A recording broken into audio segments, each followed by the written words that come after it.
اعوذ باللہ من الشیطان اللعین الرجیم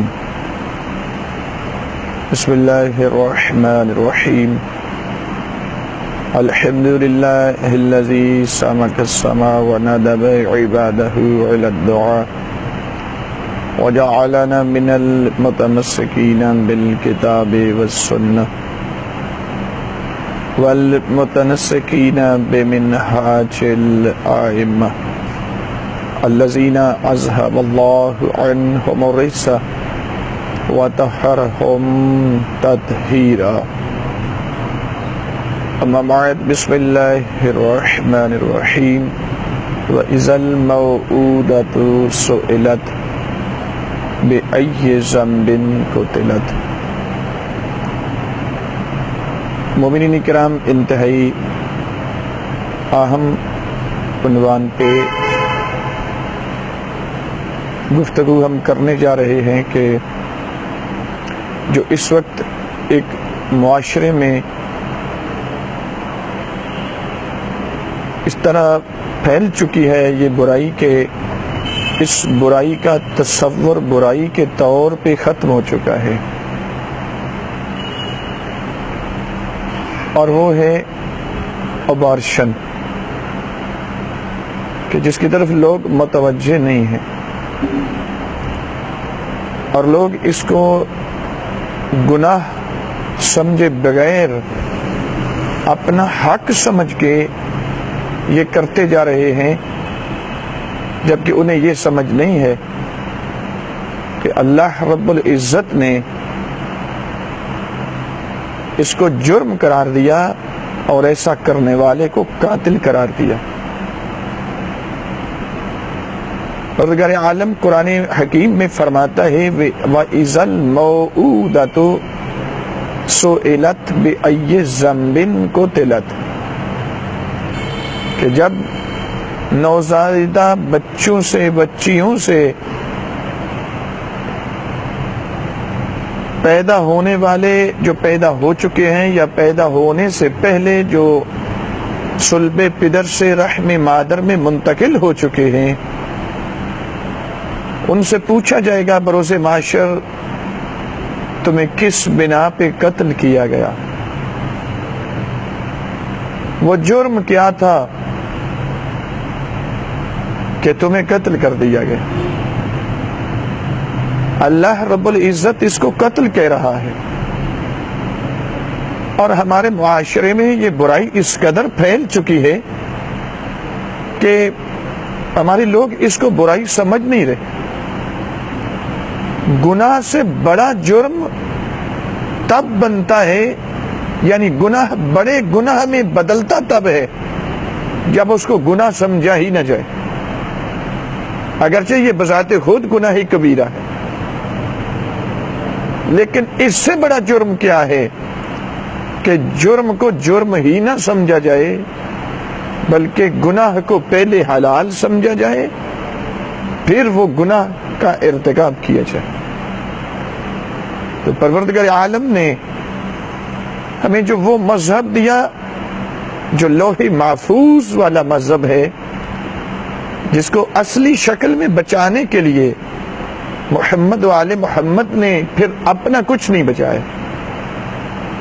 حکمران جس دین کو بدلتے رہے، جس شریعت کے احکام کو معطل کرتے رہے، جناب صدیقہ طاہرہ سے لے کر امیر المؤمنین تک، امیر المؤمنین سے لے کے امام حسن مجتبی علیہ السلام، امام حسین علیہ السلام، اور پھر کربلا، شہدائے کربلا، اسیران کربلا اور باقی آئمہ کی زندگی، اگر آپ دقت سے اس کو مطالعہ کریں تو آپ پر کھل کر یہ چیز واضح ہو جائے گی کہ آئمہ کے لیے مشکل ترین چیز اگر تھی تو وہ یہ تھی کہ آثار نبوت کو، قرآن کے احکام کو، شریعت کو اصلی شکل میں بچا کر آگے لوگوں تک پہنچایا جائے۔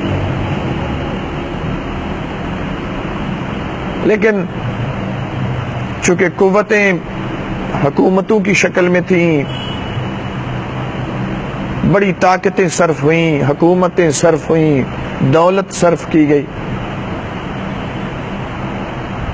اس حرام کو حلال کرنے کے لیے، حلال کو حرام کرنے کے لیے، لیکن حرام کو حرام رکھنے کے لیے اور حلال کو حلال رکھنے کے لیے محمد و آل محمد نے اپنی ہر بڑی سے بڑی قربانی دی۔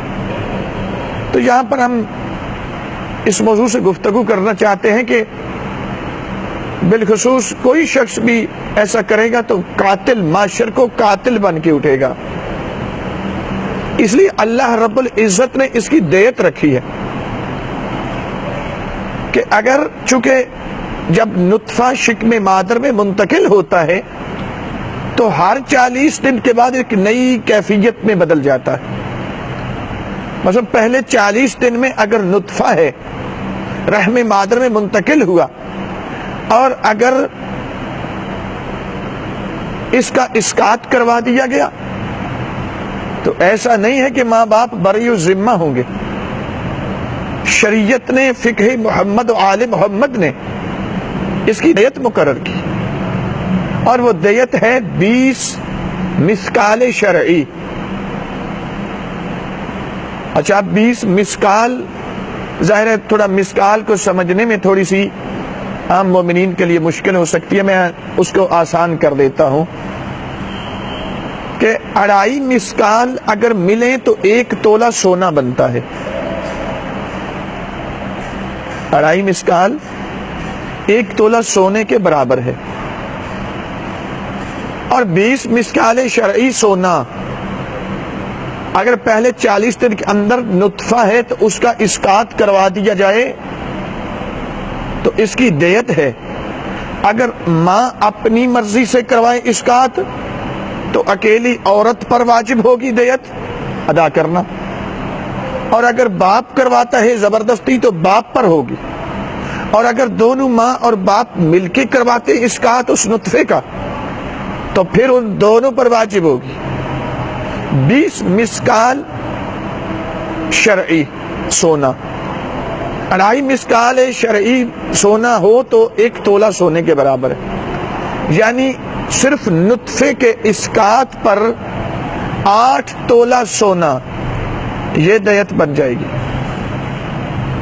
اور اگر 40 دن کے بعد جب ایک نئی حالت بنتی ہے، وہ نطفہ سے علقہ بن جاتا ہے، یعنی خون جم جاتا ہے، خون کی شکل میں بند ہو جاتا ہے، اگر اس کا اسقاط کروایا جائے تو پھر یہ 40 مسکال شرعی سونا، یعنی اگر اس کو تولوں میں بدل دیں تو 16 تولے سونا بن جائے گا۔ یہ ہے جو جرم۔ اور اگر یعنی 41ویں دن سے لے کر 80 دن تک، یعنی 40 دن اگلے شامل کر لیں، تو ان دنوں میں کسی وقت بھی اس کا اسقاط کروایا جائے تو 40 مسکال شرعی سونا دیت ہے۔ تو چونکہ 80 دن کے بعد جب اگلے 40 دن آتے تو ایک نئی کیفیت آتی ہے جس کو مضغہ کہتے ہیں۔ قرآن نے یہ مراحل انسان کی خلقت کے، جو ماں کی شکم کے اندر طے کرتا ہے انسان اپنی خلقت کے مراحل، خداوند متعال نے بیان فرمائے ہیں، اور انہی مراحل کو بیان کر کے اللہ رب العزت نے، آپ غور کریں قرآن حکیم میں پروردگار عالم نے زمین و آسمان بنائے اتنا ناز نہیں کیا، یہ چاند ستارے بنائے اتنا ناز نہیں کیا، لیکن انسان کی خلقت کے مراحل بتائے۔ فرمایا ہم ہی ہیں جنہوں نے مٹی سے تمہارا نطفہ بنایا، پھر نطفہ کو ہم نے علقہ بنا دیا، علقہ کو ہم نے مضغہ بنا دیا، مضغہ کو ہم نے عظام میں بدل دیا، عظام کو ہم نے جنین میں بدل دیا، اور جب جنین میں بنا، جب اس میں روح ڈل گئی، ہم نے تمہیں دنیا میں لا کے ظاہر کر دیا۔ تو آخر پہ جا کے خدا فرماتے فَتَبَارَكَ اللَّهُ احسن الخالقین۔ یہ لہجہ اللہ نے زمین و آسمان کی خلقت کے لیے نہیں اپنایا، میں احسن الخالقین ہوں۔ وہ کتنا ہی بابرکت اللہ ہے جو احسن الخالقین ہے انسان کی خلقت کے مراحل پر۔ اور اگر ہم انہی مراحل میں دخل اندازی کریں تو پھر یہ اتنا آسان نہیں ہے۔ پھر قرآن نے، پھر شریعت نے، پھر فقہ نے اس کی حدود بھی بتائی کہ اس کی دیت ہے بس پہلے 40 دن کے اندر نطفہ ہے، اگلے 40 دن کے اندر علقہ ہے، اگلے 40 دن کے اندر مضغہ ہے. بس مضغہ کی اگر اسقاط کرواتے ہیں تو دیت کتنی بنے گی؟ 60 مسکال شرعی سونا. اور اس کو اگر تولو میں بدل دیں، تولے میں چونکہ آسان ہمارے لیے ایسا، تو 24 تولے سونا، یعنی 80 دن سے 81 نمبر دن سے لے کر 120 دن تک یہ ہے مضغہ. اگر اس کو اس کا اسقاط کروائیں تو کتنا ہے؟ 60 تو مسکال شرعی سونا تولے میں بنا دیں، بدل دیں تو 24 تولے سونا، یہ اس کی دیت ہوگی. اب اگر خون کے بعد خدا فرماتے ہم نے اس کو ہڈی میں تبدیل کر دیا، جس کو عظام کا نام دیا گیا، اب اگر اس کا کوئی اسقاط کرواتا ہے یعنی اگلے 40 دن میں، تو پھر کیا ہوگا؟ 100 تولہ 100 مسکال شرعی سونا، جس کو اگر آپ اس میں تبدیل کریں تولے میں تو 32 تولے سونا اس کی دیت بن جائے گی، واجب ہے اس کی دیت. اگلا مرحلہ ہے کہ جب ہم اس پر گوشت کی تہ چڑھا دیتے ہیں، اس کی شکل بن جاتی ہے اور اس میں روح ڈال دیتے ہیں، تو اب کیا ہے؟ اب اگر روح ڈل گئی اور پھر اس کا اسقاط کروایا، مذہب اہل بیت یہاں پہ کھڑا ہے کہ پھر 20 مسکال شرعی کا اضافہ نہیں ہے. جتنی ایک بڑے انسان کے قتل کی دیت ہے اتنی دیت وہاں پہ. وہ کتنی ہے؟ 1000 مسکال شرعی سونا، جس کو تولو میں تبدیل کر دیں تو 400 تولہ سونا، جس کو ہم جرم نہیں سمجھتے. آج جس وقت جی چاہتا ہے ہاسپٹلز میں جا کر اپنی اولادوں کے ہم قاتل بنتے جا رہے ہیں. کم از کم غور کریں، پروردگار فرماتا ہے یہ تو تمہارے اگر ان کو طبعی موت آ جائے نا، یعنی نطفے کی حالت میں طبعی موت آ جائے. معصومین کی احادیث ہے کہ یہی بچے بروز معاشر غلامان جنت میں شمار ہوں گے، اور یہ جنت کے دروازے پہ کھڑے اگر طبعی موت آئے، ان کو قتل نہ ہم کریں.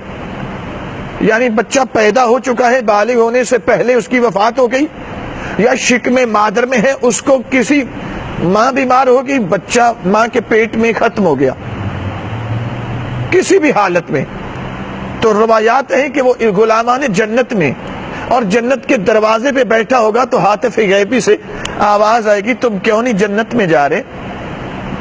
تو اس وقت وہ بچے کہیں گے پروردگار ہم دیکھ رہے ہیں جو یہاں سے گزر رہا ہے، لیکن ابھی تک نہ میری ماں یہاں سے گزری ہے نہ باپ یہاں سے گزرا، میں کیسے جنت میں چلا جاؤں؟ اللہ رب العزت اس کی وجہ سے اس کے ماں باپ کو بخش دے گا اور جنت میں داخلے کی اذن عطا کر دے گا. تو جو بچہ ہمارے لیے نجات کا ضامن بننا تھا وہی ہمارے خلاف گواہ بن کے آ جائے، اس وقت سے ڈریں، اپنی اولادوں کے قاتل نہ بنیں، اپنی اولادوں کی حفاظت کریں. رازق اللہ ہے چونکہ خالق وہی ہے، اور جو خالق ہے وہی رب ہے، جو رب ہے وہی اللہ ہے. پروردگار ہمیں اس گناہ سے بچنے کی توفیق عطا فرمائے. ہاں یہ سوال ہے آپ کا کہ یہ دیت ادا کس کو کی جائے گی؟